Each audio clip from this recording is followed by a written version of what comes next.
let's try an exercise that puts some of these ideas into practice.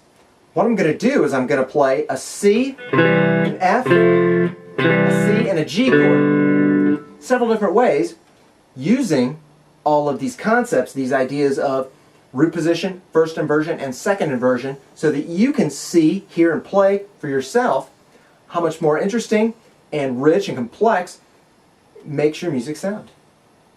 This first one is going to be a C major in root position on the A, D, and G strings. I'm going to play this C.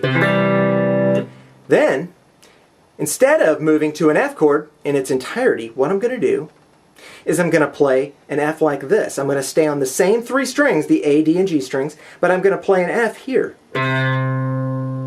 C, F, and A. What I've done is I've taken the C from the F and I've moved it down an octave, so I'm playing a second inversion F.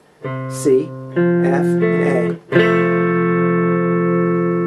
Then I'm going to go back to my triad root position C. Next I'm going to play a G chord, but I'm not going to play it like this, like a normal G. I'm going to just use the notes of the G chord on the A, D, and G strings again. That means I'm going to play a B and then an open D and G strings. That gives me a first inversion G chord. So the exercise is C and F and C, then G. The idea here is to get the voices as close as possible to one another.